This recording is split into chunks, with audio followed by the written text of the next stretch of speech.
Shalom Bapak Ibu Saudara-saudari yang dikasihi Tuhan, salam jumpa kembali, salam damai sejahtera untuk kita semua.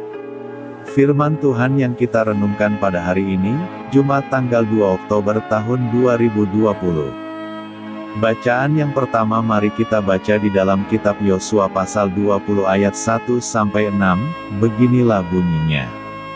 Berfirmanlah Tuhan kepada Yosua, demikian, katakanlah kepada orang Israel, begini, tentukanlah bagimu kota-kota perlindungan, yang telah kusebutkan kepadamu dengan perantaraan Musa, supaya siapa yang membunuh seseorang dengan tidak sengaja, dengan tidak ada niat lebih dahulu, dapat melarikan diri ke sana, sehingga kota-kota itu menjadi tempat perlindungan bagimu terhadap penuntut tebusan darah.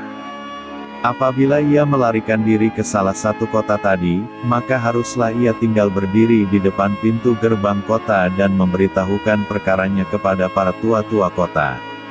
Mereka harus menerima dia dalam kota itu dan memberikan tempat kepadanya, dan ia akan diam pada mereka.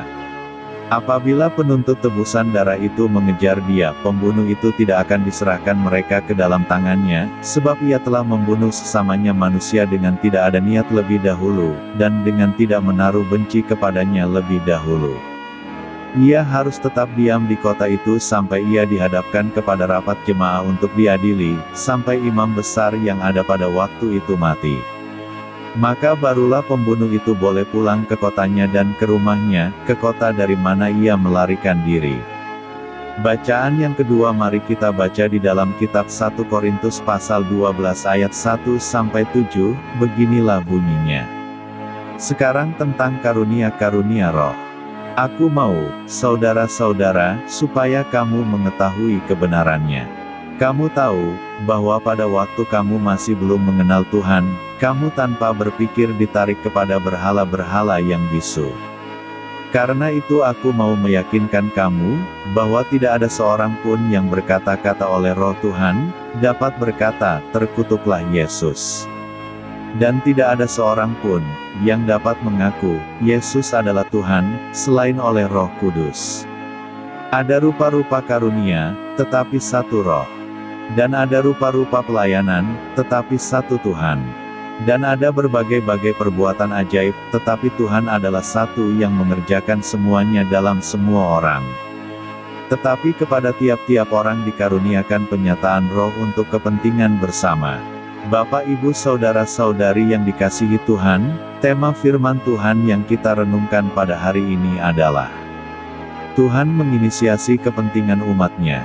Bapak Ibu Saudara-saudari yang dikasihi Tuhan, dari bacaan pertama yang telah kita baca tadi, kita melihat bahwa Tuhan menghendaki supaya orang Israel menentukan daerah-daerah, yang akan dijadikan sebagai kota-kota perlindungan.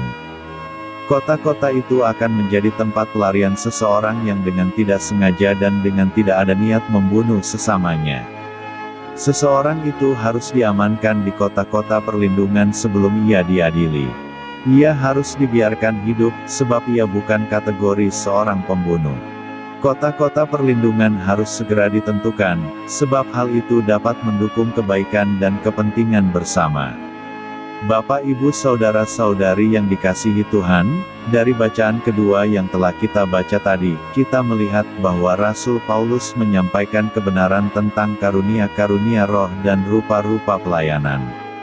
Ia mengatakan, bahwa setiap karunia dan rupa-rupa pelayanan yang ada pada tiap-tiap orang berasal dari Tuhan. Semua itu berasal dari Tuhan, dan hanya Tuhan yang mengerjakannya di dalam diri tiap-tiap orang untuk kepentingan bersama. Bapak Ibu Saudara-saudari yang dikasihi Tuhan, hari ini Tuhan menyapa dan mengingatkan kita, bahwa Tuhan telah menginisiasi kebaikan umatnya. Ia sudah terlebih dahulu memikirkan kepentingan umatnya. Ia juga mengerjakan rupa-rupa karunia dan pelayanan tertentu di dalam diri umatnya, supaya umatnya dapat menikmati dan membagikan kebaikan yang daripadanya. Bapak Ibu Saudara-saudari yang dikasihi Tuhan, melalui rupa-rupa karunia dan pelayanan yang dikerjakan Tuhan di dalam diri kita, marilah kita bersyukur kepadanya. Marilah kita membuka diri untuk berpartisipasi dalam mendukung kepentingan bersama. Percayalah, rupa-rupa karunia dan pelayanan dikerjakan Tuhan untuk kepentingan bersama, bukan kepentingan sendiri atau orang-orang tertentu saja. Amin.